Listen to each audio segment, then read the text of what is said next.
حضرت موسیٰ کلیم اللہ علی نبینا علیہ السلام، آپ کی ولادت سے پہلے کا سینیریو کیا تھا؟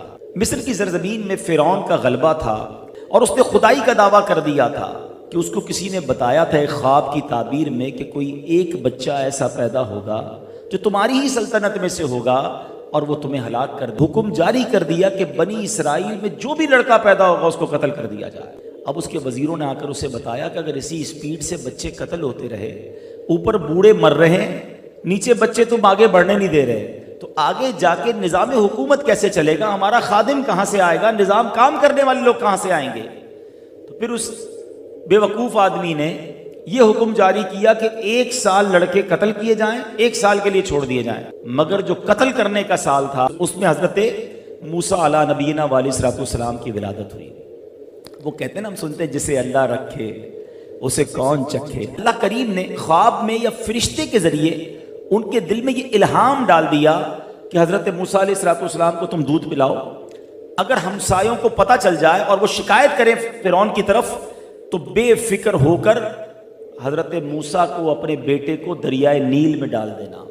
اللہ کی وہ بندی کیسی ہے، رب پر بھروسہ کیسا ہے، اللہ کے وعدوں پر یقین کیسا ہے۔ اب جب یہ بات پھیلنے کا خوف ہو گیا تو حضرت موسیٰ علیہ السلام کی ماں نے ایک صندوق میں اپنا چاند جیسا بیٹا جو ہے وہ دریائے نیل کے حوالے کیا۔ مگر آپ کی ایک بیٹی بھی تھی، آپ نے کہا بیٹا دریا کے ساتھ ساتھ چلتی رہنا، دیکھ رہا تو صحیح میرا لال کدھر جاتا ہے، یہ صندوق کدھر جاتا ہے۔ حضرت موسیٰ کی بہن دریائے نیل کے ساتھ چلتی جا رہی ہیں، اور جب یہ دریائے نیل والا صندوق فرعون کے محل کے قریب گیا اور وہاں دیکھا فرعون بھی بیٹھا ہے، اس کی زوجہ آسیہ بھی بیٹھی ہیں، اور انہوں نے وہ صندوق اٹھا لیا ہے، تو ڈر کے مارے ماں کو آ کر بتایا کہ ماں غضب ہو گیا، جس ظالم سے بچے کو بچا رہے تھے، جس ظالم سے بچنے کے لیے دریا میں ڈالا تھا، یہ صندوق تو ادھر ہی پہنچ گیا ہے۔ مگر ماں کو بھروسہ تھا کہ رب نے فرمایا ہے یہ بچہ واپس لوٹے گا۔ اللہ اکبر، صندوق کھولا جاتا ہے، نورانی چہرہ ہے۔ فرعون پہلے تو بہت خوش ہوا، مگر اب کیا کہتا ہے، کہیں یہ وہی لڑکا تو نہیں جو مجھے قتل کر دے گا؟ ارے یہ بھی تو چھوٹا بچہ ہے،